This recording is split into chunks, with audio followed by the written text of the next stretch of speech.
The morning dawned colder than usual, as if the sky had decided to silence everything unnecessary. A veil of mist crept through the empty streets of a forgotten neighborhood, where time seemed to pass more slowly. The wind whispered through the alleys, pushing empty plastic bags like wandering ghosts, while the world outside continued its impersonal, hurried pace, indifferent to the existence of the small and invisible. In one of those alleys, amidst garbage cans and wet cardboard boxes, two tiny bodies were huddled under a blanket, too worn to make a difference. Twins, a boy and a girl, sunken eyes, pale skin, visible bones, silent, not by choice but from exhaustion. Joãozinho, only 7 years old, held his sister Clara of the same age, trying to keep the shivers of the cold from waking the fragile sleep they had managed to find that early morning. They no longer cried. Hunger wouldn't let them. On the other side of the city, far above the misery, in a glass and marble penthouse where silence was absolute, another kind of emptiness manifested. An emptiness that didn't chill the skin but corroded the soul. Elias Dourado was the name behind that silent empire. A businessman recognized for his cold intelligence, owner of companies across 5 continents, respected by corporate boards, but unknown to any ordinary human being. At 53, Elias was the image of financial perfection. Yet one needed only to look closely at his eyes, dark, deep and opaque, to know that something inside was dead. Since the death of his wife Isadora, 4 years earlier, Elias had never been the same. What remained of that love was locked away in a guest room no one dared open anymore. It was the old room of the future, the room for the children who never came. Every morning Elias woke at 6, drank a black bitter coffee made by his electronic assistant, and walked for 30 minutes on a glass treadmill overlooking a city he no longer saw. Routine was the armor he had built around himself, each step a brick raised against memory. His life was a precise equation, quick decisions, high-impact meetings, cold results. Friends? None. Family? None. Elias's world was reduced to screens, numbers, and the cushioned solitude of his overly long corridors. But that Tuesday, something unsettling woke him before his alarm. A dream, vague, yet vivid. 2 children running through a golden field, laughing, calling him by a name he didn't recognize. There was a warmth in that dream, but also something unsettling, as if he had forgotten something vital. Gripped by an unusual restlessness, Elias decided to personally visit one of his donation centers, a philanthropic institution more for tax convenience than any altruistic impulse. The black, armored, silent car crossed neighborhoods far removed from Elias's world. The driver didn't question. The security team followed protocol. In the back seat, Elias adjusted the cuffs of his burgundy shirt, the same one he wore for important decisions. His dark red suit, impeccably tailored, reflected the faint sunlight struggling to pierce the fog. Nothing in his appearance suggested weakness. But there was an internal noise, subtle, as if something was about to change, and he, who always controlled everything, didn't know what to do with that feeling. The donation center was modest, set up in an abandoned warehouse on the city's outskirts. There, volunteers served hot meals to homeless families. Elias rarely appeared, but that morning, stepping into the place, he felt out of place. The smell of soup, the clatter of plates, the tired voices, everything reminded him of a time when he believed in life. He walked among the tables discreetly, avoiding interactions, until something made him stop. In the corner of the hall, near the back door, 2 small faces tried to go unnoticed. They were huddled, reaching with timid hands for a basket of bread. Clara was trembling, and Joãozinho shielded her with his own body, arms spread as if he could push the world away. Elias watched them for a few seconds. There was something familiar in that gesture. "Hey," he said, his voice hoarse from rarely speaking. The 2 froze. Joãozinho turned quickly, his face dirty, his eyes steady. Clara hid behind her brother. Elias crouched down, approaching slowly. "Have you eaten today?" Joãozinho shook his head no. Elias took a piece of bread from the basket and offered it. Clara stepped forward timidly and took it with both hands. As she did, the sleeve of her patched coat fell, revealing her forearm. Elias froze, his eyes fixed on a birthmark, shaped like a crescent moon. A dull thud echoed inside him. The world stopped. That mark.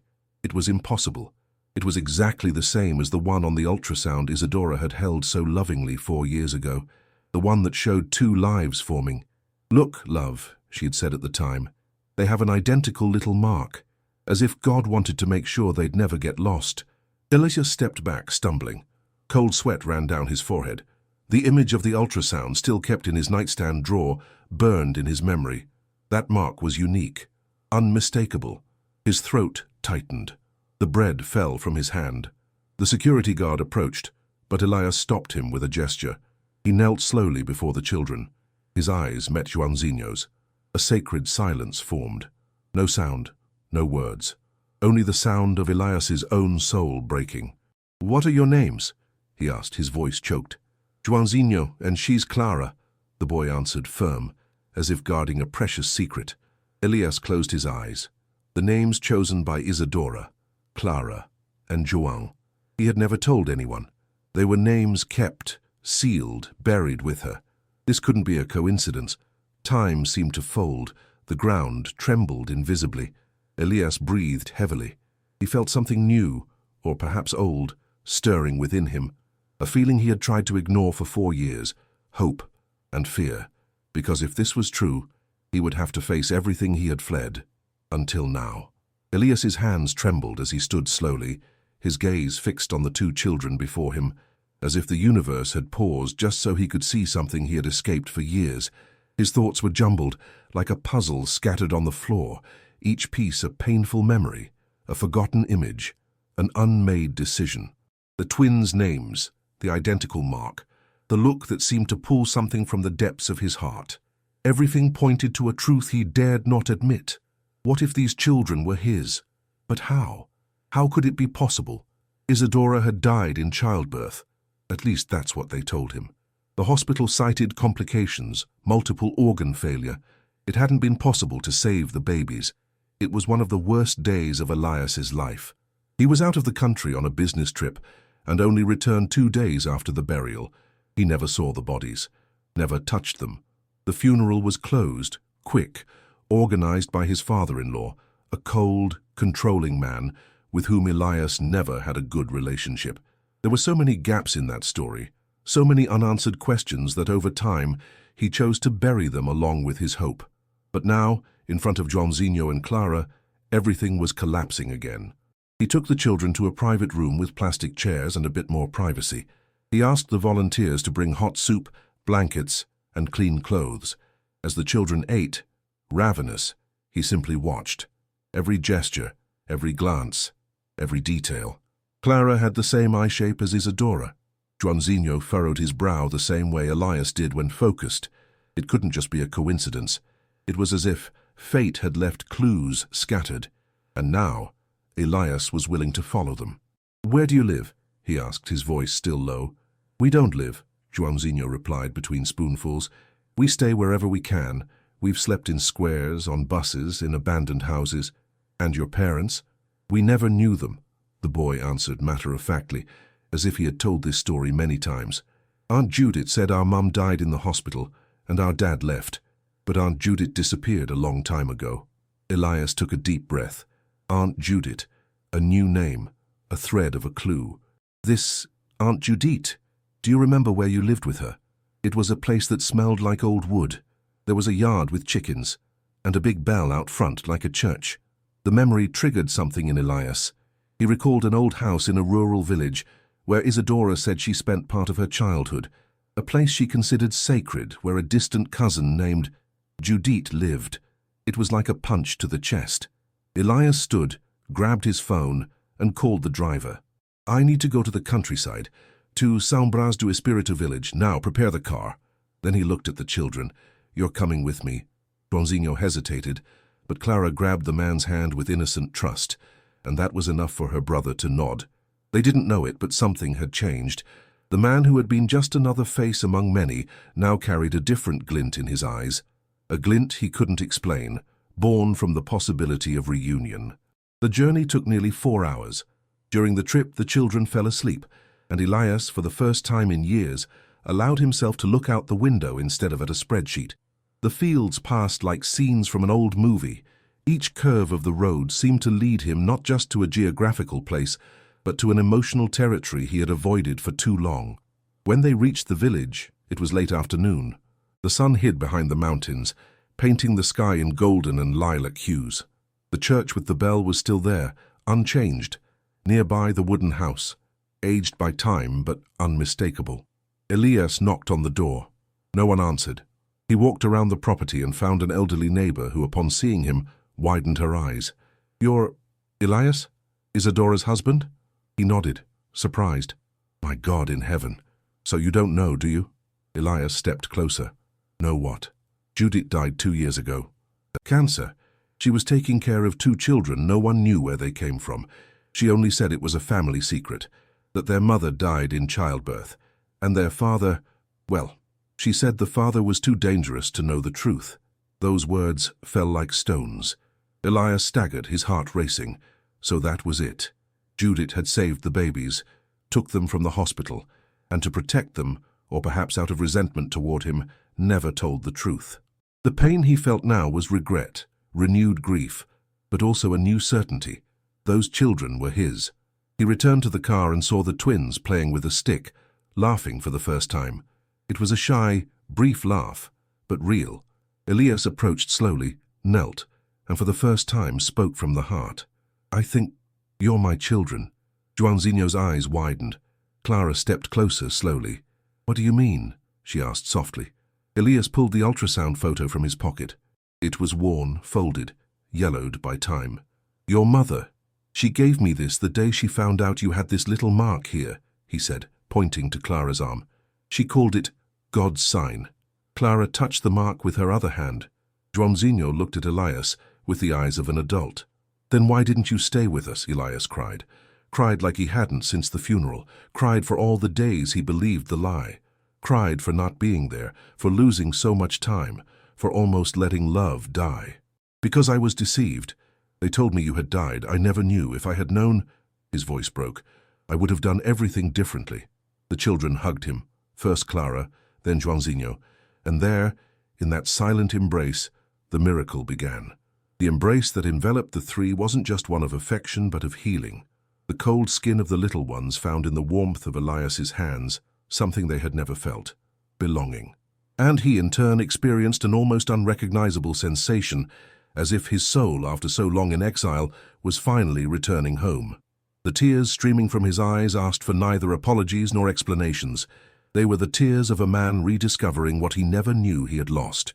The sky was darkening behind the mountains, and the first stars were already twinkling timidly when Elias made an irreversible decision. He would take his children home, to his home. For the first time, that place of marble and glass would have the sound of light footsteps, the aroma of warm food, and perhaps one day, children's laughter echoing through the silent corridors. The return trip was entirely different. The children slept almost the entire way, their heads resting on Elias's shoulders, as if his body had become the safe harbor they had always sought. He looked at them and could hardly believe it. Each breath, each sleeping expression, was an invitation to contemplation. His mind, once occupied with charts, stocks, and projections, was now filled with memories he had never lived but yearned to live. He thought about the questions that would come, the difficult answers, the bureaucratic path he would still have to navigate to formalize their adoption, even as their biological father. But above all, he felt something that couldn't be bought, planned, or simulated: a spiritual calling, as if God, silent for so long, had waited for this exact moment to whisper, "You're ready now."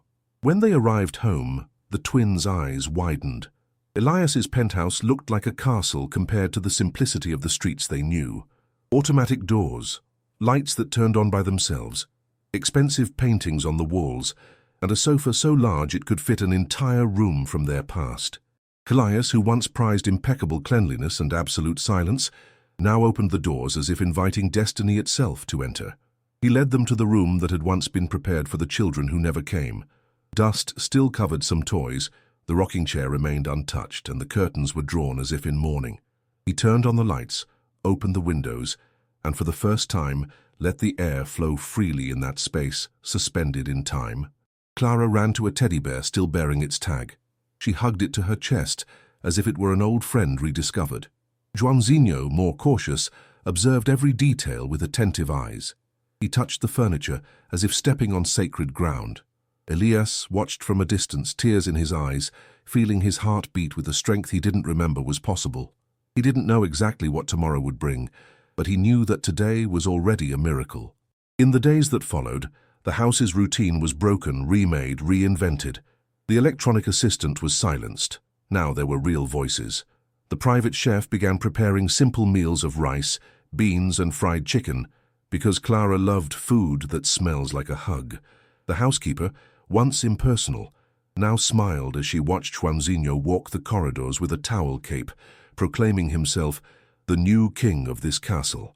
And Elias began waking up without an alarm.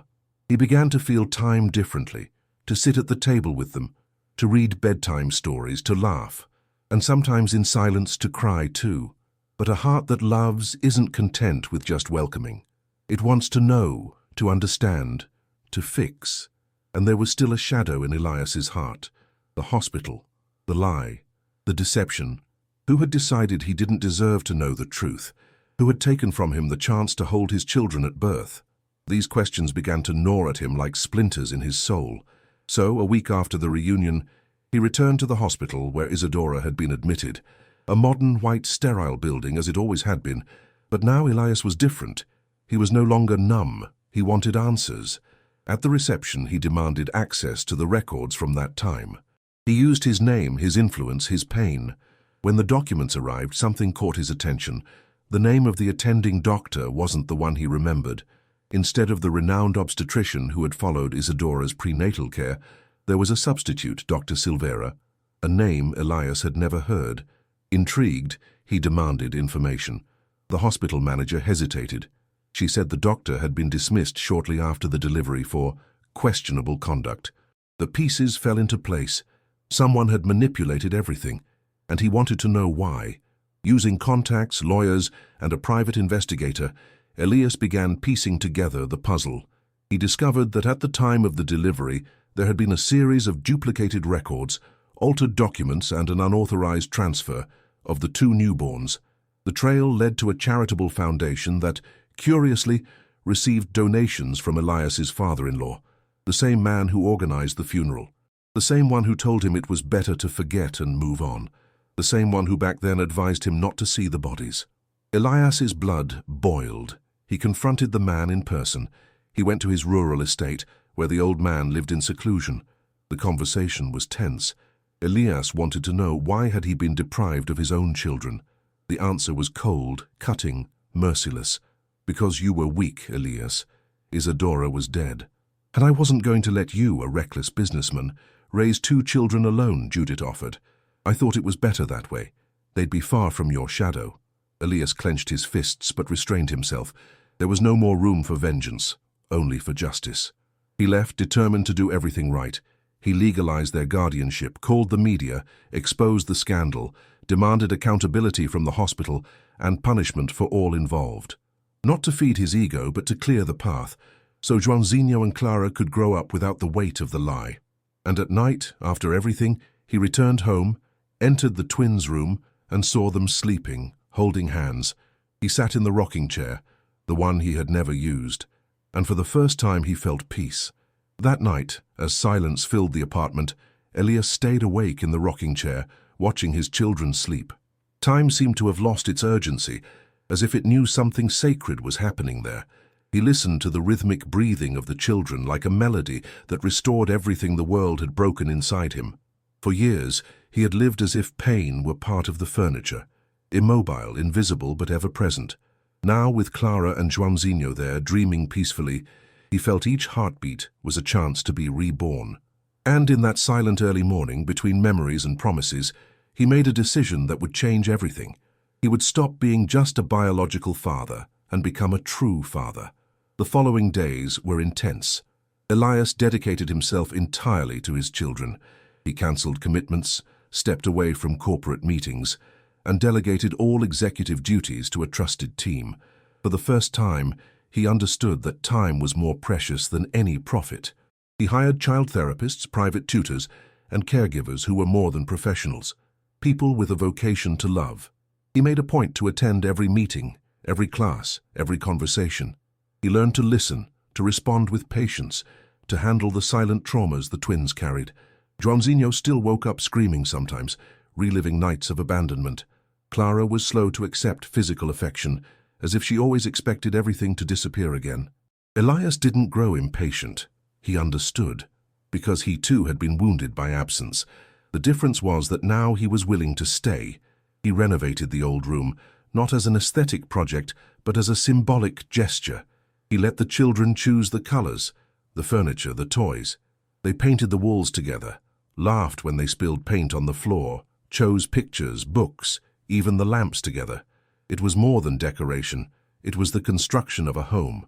Slowly the children began to trust. Clara started calling him Papai in a shy whisper, as if afraid to break the spell. Joãozinho took longer. He watched Elias cautiously, testing limits. One day, after a board game that lasted hours and brought many laughs, he simply hugged him and said, "You're different, you won't disappear, right?" Elias answered with tears in his eyes, "No, never again."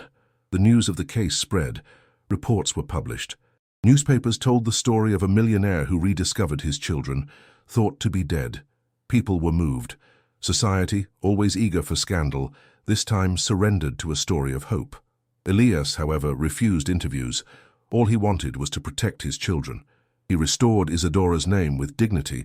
He created a foundation in her name, dedicated to orphaned children and mothers at risk. He donated millions. But more than money, he donated presence.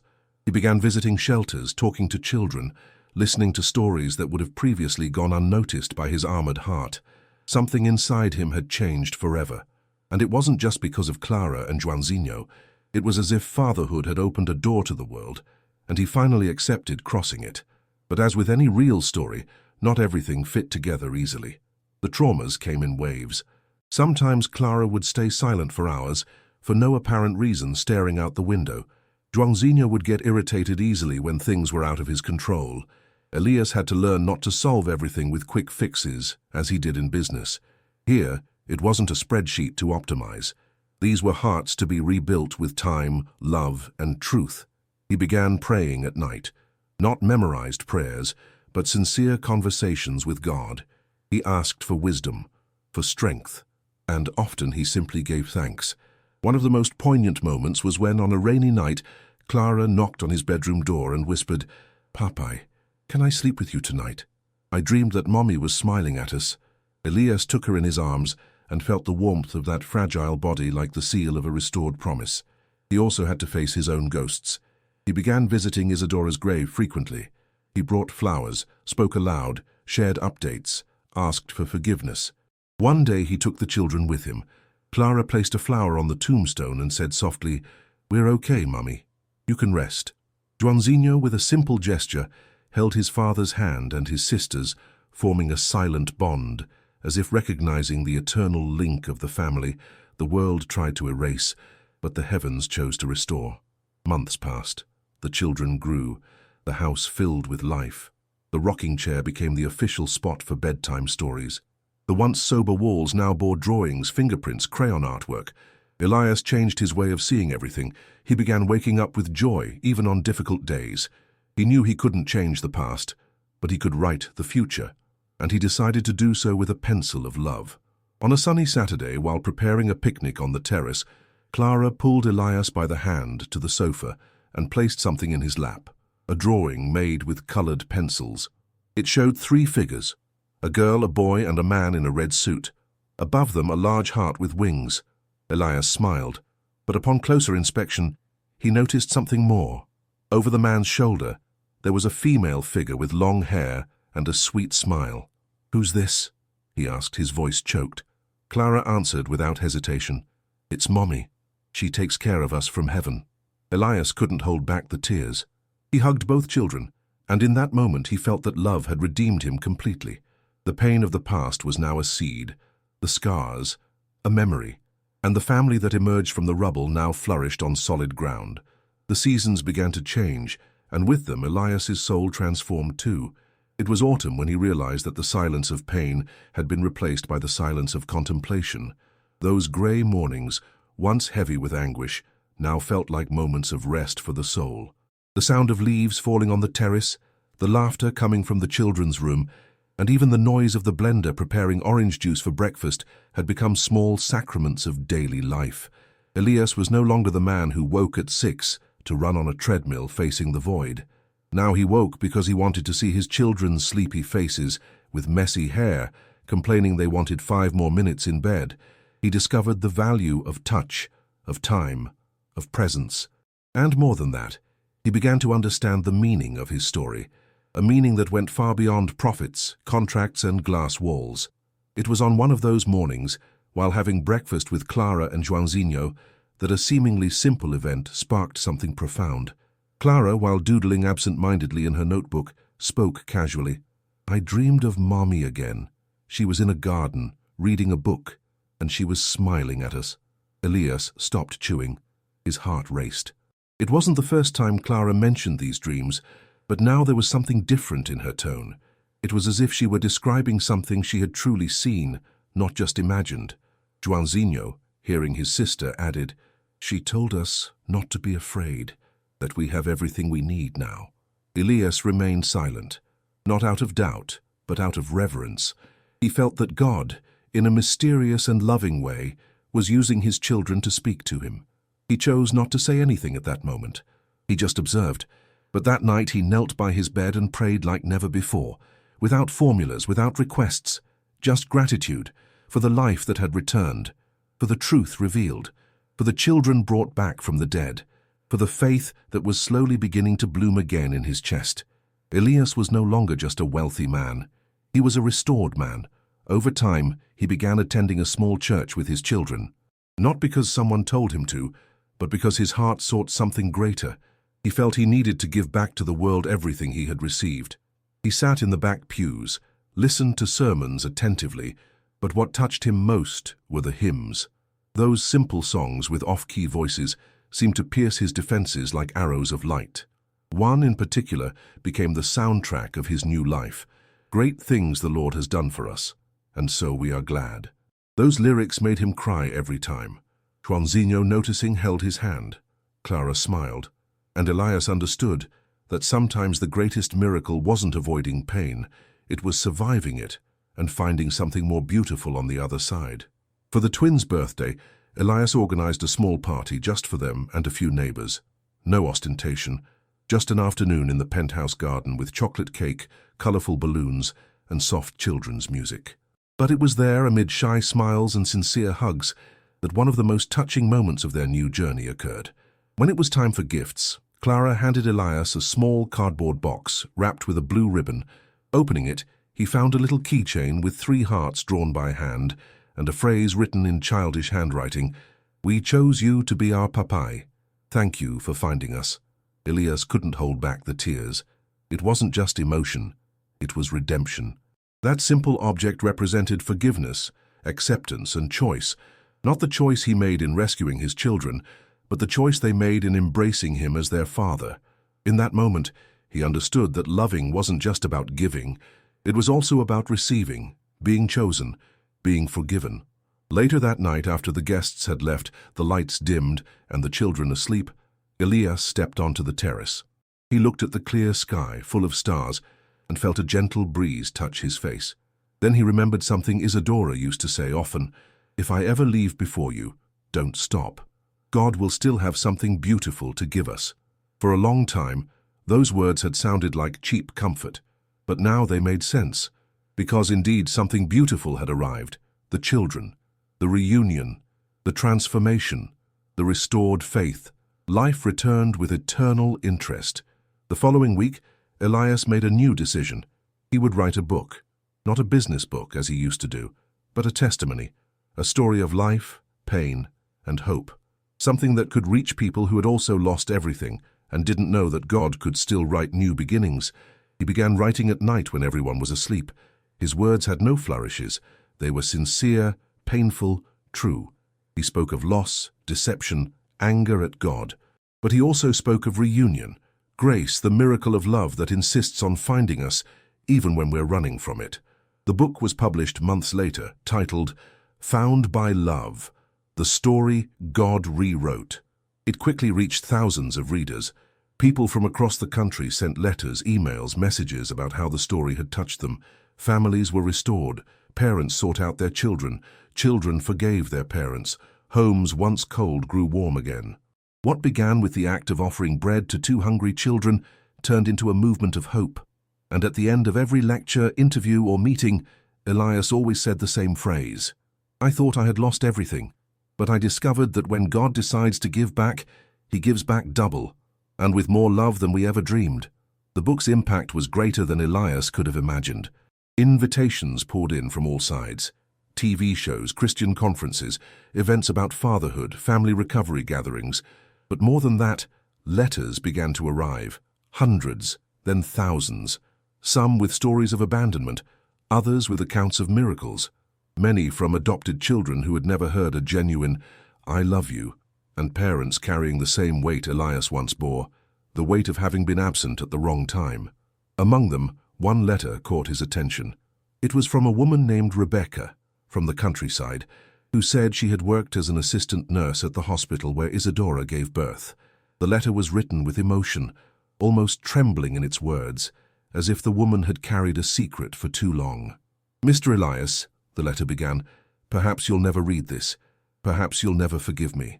But I need to tell you what I saw, because I can no longer bear the weight of silence. On the night your wife gave birth, something strange happened. I was called to assist with an emergency delivery. The room was full, but there was tension. The doctor wasn't the usual one. I didn't understand why. I saw 2 babies taken out alive. I cried when I saw the little marks. I remember a nurse commenting, 'They're perfect.' But soon after, I was removed from the room by a supervisor.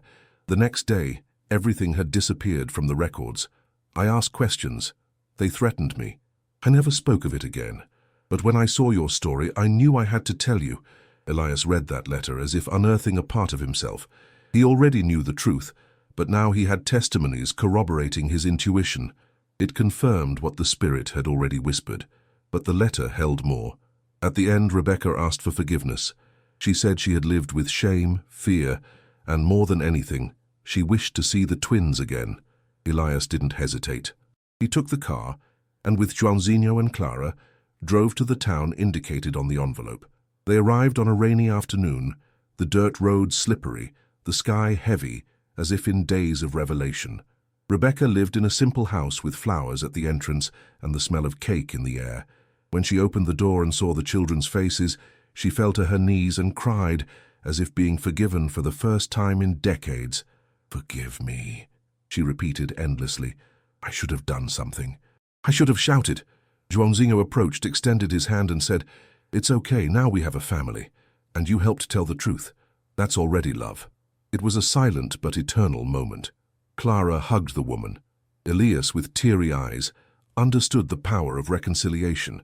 It's not always about vengeance or justice on paper. Sometimes it's about giving the other person a chance to be human again. In the following months, Elias settled into a new rhythm of life. He continued writing, now devotional texts and messages for families. He created a school within the foundation, offering free education for abandoned children. He visited hospitals. He took Clara and Joãozinho to speak with other adoptive families. They became a symbol of rebirth, not for perfection but for truth. But the pinnacle came on an unexpected night when Elias, already in bed, was awakened by a sound from his children's room.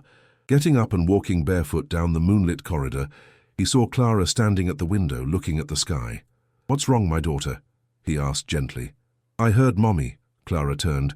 "She told me to tell you she's happy and that we'll be together forever." Elias knelt before his daughter, moved. "You heard that just now. I woke up with a very soft voice, and I wasn't scared. I just missed her." He hugged her tightly. And that night, Elias dreamed of Isadora for the first time in years. She was in that same garden Clara had described. She wore a white dress and held a book. When she saw him, she smiled and pointed to a wooden bench. Elias approached, sat down, and she simply said, "Thank you. You brought them back." He woke with tears in his eyes, but a light heart. He knew, deep in his soul, that everything was now in its place. The day after the dream with Isadora was different from all others. Elias woke before sunrise with a serenity he hadn't known in a long time. It wasn't just the peace of a man who had rediscovered his children, but the certainty that the cycle was finally complete.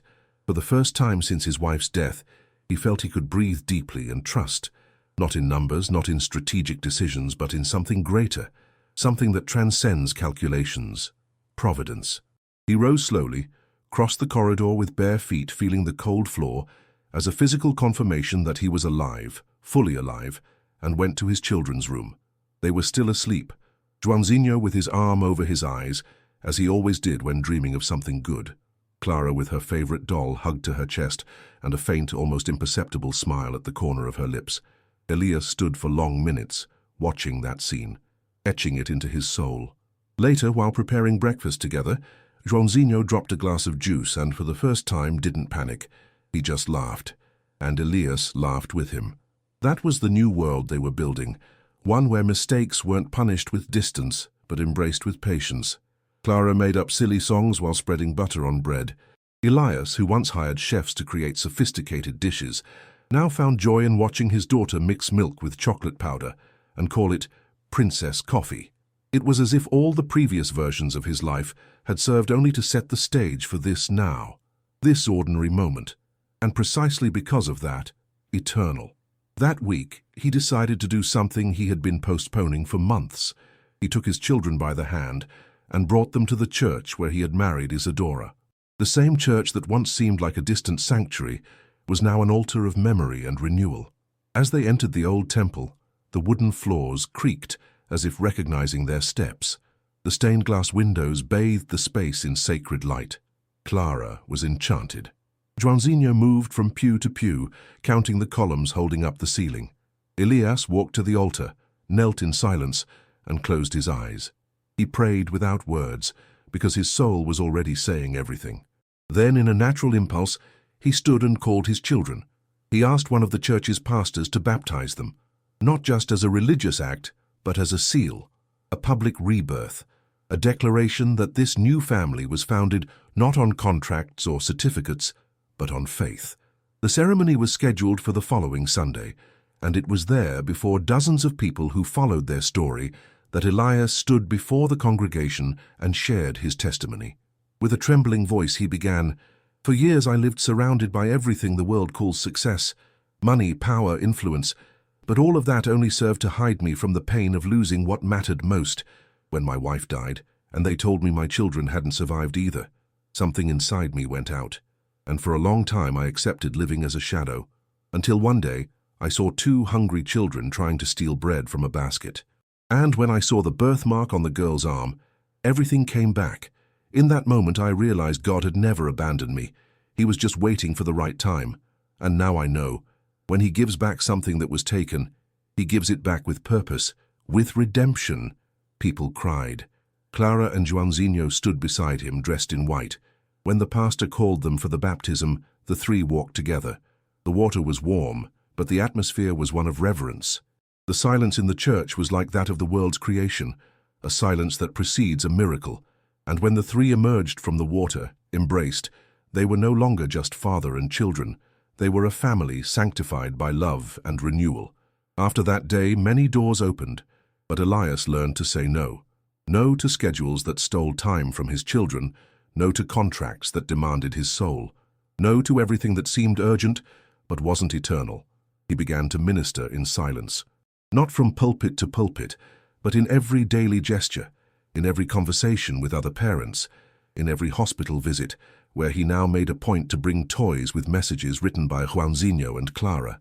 "You are not alone," was the most used phrase, because they knew what it was to feel that way, and now they used their own pain as a bridge to others. The Foundation's project grew. The school gained new teachers, new classes, and began serving children from various states. Elias made a point to visit the classrooms, to sit on the floor, to listen, to be more than the man in the picture on the wall, and many times he returned home in silence, tears in his eyes, giving thanks, because everything he had lost and more had been restored. Sometimes on the calmest nights, when Clara fell asleep first and Joãozinho still wanted to talk, Elias listened to the boys' made-up stories. Stories of heroes, dragons, knights with capes. But there was always a constant. A man in a red suit who saved others not with swords but with hugs. And every time Elias asked who that man was, Joãozinho smiled, nestled into his father's chest and answered, "It's you, papai." Elias knew he would never be perfect, but he also knew that where love dwells, perfection loses importance. What matters is the surrender, being there, not giving up. And that's what he had become, a man who decided not to run anymore, who decided to love until the end. Time passed like a gentle breeze, present, constant, but almost imperceptible. It wasn't fast or slow, it was just right, and with it, the roots of Elias's new life deepened in soil, where there had once been only ashes. The foundation became a national reference, recognized not just for its structures but for the spirit pulsing in every project. It was more than a shelter, more than a school, more than a fresh start. It was a place where broken people found pieces of themselves in each other's eyes, and behind it all, discreetly, was the man in the red suit. Elias was now known by other names: the father of orphans, the restorer, the millionaire saved by 2 children. But for him, the most precious title was the simplest: Papai. One Saturday afternoon, while organizing materials for a new community library within the foundation, Joãozinho found an old wooden box with fine carvings covered in a thin layer of dust. Curious, he brought it to Elias and asked, "This is yours, right?" Opening it, Elias found old letters, yellowed photos, and at the bottom a videotape. In cursive it read, "For our future, Isadora." His heart raced. He had forgotten about that recording. It was a video Isadora had made during her pregnancy, when they still dreamed together, when the world was still intact. That night, after putting Clara to bed, Elias called Joãozinho to watch it together. He inserted the tape into an old player, and for a few seconds the screen was static. Then there she was, Isadora, pregnant, laughing alone in front of the camera, hands on her belly. The video was simple but carried a tenderness that transcended time. She spoke to the babies, talked about their plans, showed the toys she had bought, said things like, "You are the best gift God has ever given us, and even if one day I'm no longer here, I want you to know you were created with love." Joãozinho, in silence, cried. Elias just held him, letting the moment be whole. When the video ended, there was a long silence. Then Joãozinho asked, "Did she know she was going to leave?" Elias, swallowing his emotion, answered with a trembling voice, "No, but she believed that love goes further than life, and she was right. She's still with us." The following week, Clara asked to visit the hospital where she was born. She wanted to see the place. Elias hesitated but understood that this too was part of the cycle. He arranged everything discreetly. When they arrived, they were received with respect and emotion. The older staff members were moved to see the children. Some remembered the confusion of that night years ago, others didn't. But there was a collective spirit of repentance in the air. Elias walked the corridors like someone stepping onto a silent battlefield. Each wall held echoes of a dark past. But there he was, standing with his living, healthy, restored children. They reached the delivery room. Clara held his hand tightly. Joãozinho walked more slowly. When they entered, the air felt heavier. Elias took a deep breath and closed his eyes. There, in that same place, he had been deceived, robbed of fatherhood. But now he stood tall, with his 2 miracles by his side. He lifted his head and, without realizing it, began to softly hum the hymn he had heard months before in church. "Great things the Lord has done for us." Clara joined in, then Joãozinho. Within seconds, the 3 were singing together in that place, once filled with pain, now a place of consecration. It was a spontaneous act, and eternal. On the way home, the children fell asleep in the car. Elias watched the reflection of lights on the windows as his mind returned to the beginning of it all, to the bread offered, to the birthmark, to the choice to believe. He remembered how he almost ignored those 2 little ones at the donation center's door, how he almost returned to his cold routine, and he thought, how many times does God try to reach us, and we're too busy to notice? The question hung in the air, because he already knew the answer. Salvation came disguised as chance. The miracle was on the street, hungry, and he almost walked past it. But now he knew God walks among the small. He always has. The year's final days approached. It would be their first Christmas officially together. Elias wanted something special, but not luxurious, not an ostentatious party. He wanted something spiritually meaningful, so he had an idea: to write a letter to his children, a letter they would only read as adults. He stayed up nights writing, telling his story, his mistakes, his falls, but above all his reunion with them, and at the end of the letter he wrote a phrase that summed it all up. If you ever feel alone, remember this: you weren't just found by me, I was saved by you. He folded the letters carefully, sealed them, and stored them in a box with each child's name. He knew the day would come when those words would make sense. And when that day arrived, he wanted them to know that nothing had been by chance. That pain had purpose. That God writes straight, even on the most crooked lines of human life. On Christmas Eve, the sky seemed to breathe slowly, as if even nature understood that this night was special. There was no haste in the wind, no noise in the cars. The city, lit by thousands of lights, seemed smaller to Elias, not because it had shrunk, but because his heart had grown. The penthouse was decorated by the children's own hands. Clara insisted on using handmade colored paper with stars cut out one by one. Joãozinho built a wooden nativity scene with the help of the foundation's gardener, painting it with gouache, proud of every detail. Elias didn't interfere. He just watched, participating with tearful eyes, a full soul, and a love that no longer fit within him. That night they sat at the table. No illustrious guests, no cameras, no rehearsed speeches, just the three, father, daughter, son, and a sincere prayer. Clara held both their hands and, with eyes closed, gave thanks. Thank you, God, because now we're not lost anymore. And thank you because Mommy already knows we've been found. Elias couldn't hold back the tears, not just from emotion, but from reverence. A child's simple prayer had said it all. That supper wasn't a celebration of achievements. It was a living reminder that grace is undeserved, but always sufficient. After supper, they went to the terrace to see the stars. The sky was clear, as if it wanted every star to be noticed.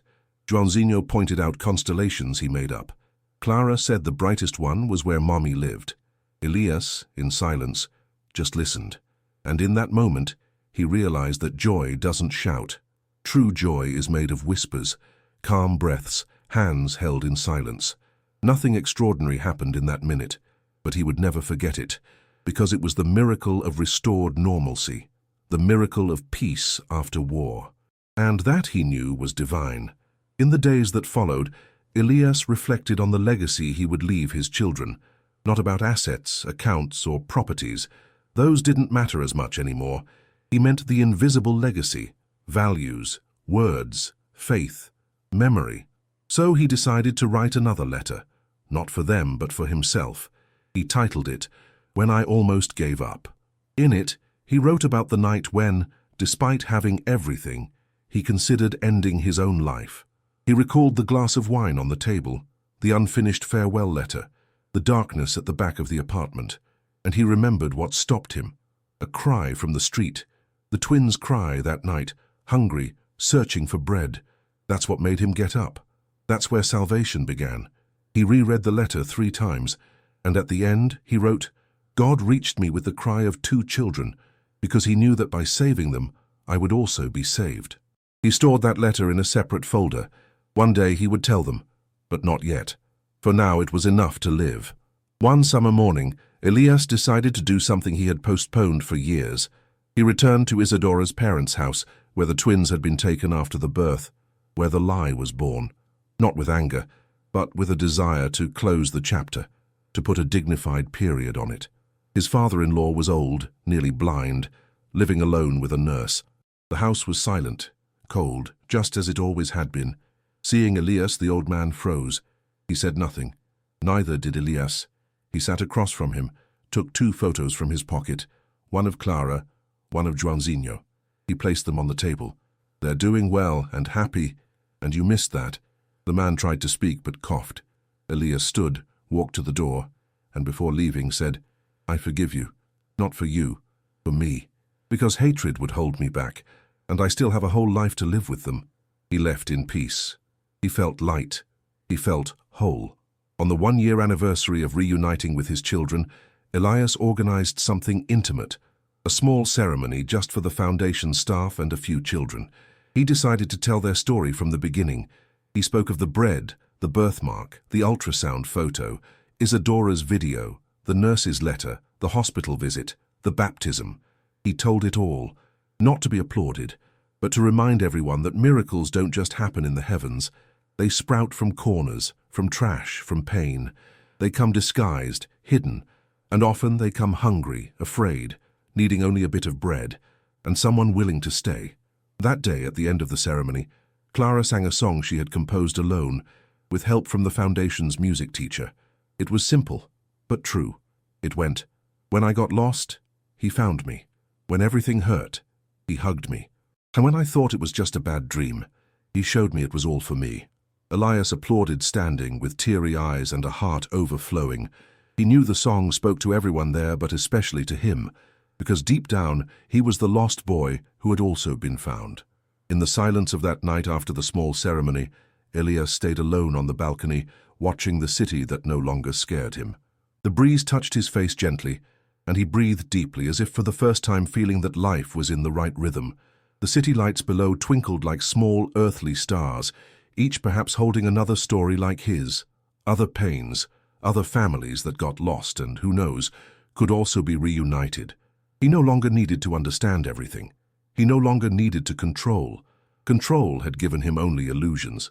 Surrender, on the other hand, had led him to the miracle. Inside, Clara slept with her hair spread over the pillow. Holding the old teddy bear she said smelled of ancient love. Joãozinho was still awake, lying on the sofa with an open book in his lap. When Elias entered, the boy looked up and smiled.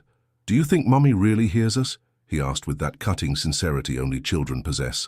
Elias sat beside him, ran his hand through his son's hair, and answered calmly, "I don't think so. I'm certain." Joãozinho closed the book, leaned his head on his father's shoulder and stayed silent. That was everything. Elias no longer needed any other conquest. He didn't need to prove anything to anyone. He had, in that moment, what the whole world sought without knowing, a purpose that redeemed his past and guided his future. A few days later, Clara brought Elias a new drawing. It was a flowery field, with 3 figures holding hands in the middle of the landscape. But in the background, on a hill, there was a 4th figure smiling, a woman with long hair, arms open, and a glowing heart on her chest. "It's Mommy," Clara explained matter-of-factly. "She's always nearby, even when we don't see her." Elias took the drawing to the finest frame in the house and hung it in the main living room, right above the dining table. He decided that image would be the official portrait of his family, because more than any perfect photograph, that drawing held truth. Life went on, with its simplicities, its difficulties, its daily graces. Joãozinho grew up and said he wanted to be a teacher, to help other kids who feel dumb and show them they're not. Clara said she wanted to be a singer and missionary, to sing about God in places that forget him. Elias simply encouraged them, without haste, without impositions. He knew everyone's time is different, and the most beautiful dreams don't need to be rushed, they just need to be nurtured. One night at a special foundation event, Elias was called to speak. He no longer feared the microphone as he once did. He knew that speaking about pain didn't weaken him. It humanized him. He stepped onto the simple stage, adjusted the microphone, looked at the audience full of families, children, volunteers, teachers, and began with the same phrase that had so often helped him remember where it all started. "The miracle that saved my life didn't begin with a prayer, or with a service, or with a light from the sky. It began with 2 hungry children trying to take bread." He paused. Everyone was attentive. God doesn't just speak at altars. Sometimes he speaks in alleys, in silences, in cries no one hears. And if you're here today feeling lost, I want you to know there's still time to be found. Applause followed, not for vanity, but for identification, because everyone there knew they weren't hearing the story of a millionaire. They were hearing the story of a man who had almost died inside and was brought back by love. On the way home, Clara held the symbolic trophy the foundation had given Elias. It read, "The man who opened the door." She looked at her father and said, "It's true, isn't it? If you hadn't opened that door, we wouldn't be here." Elias smiled, his eyes teary. "It's true, my daughter, but you also opened mine." That night he went to the box where he kept important documents. He took out the letter he had written to himself. "When I almost gave up." He read it one more time. Then, without hesitation, he placed the letter in the fireplace and lit the fire. Not because he wanted to forget, but because he had already learned. The man who almost gave up no longer existed. In his place was a father, a servant, a whole man. And as the flames consumed the paper, Elias looked out the window.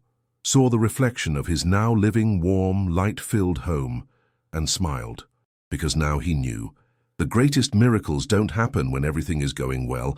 They happen when everything seems lost, and God, with his invisible and perfect hand, decides to write again, and this time with love, with time, with eternity.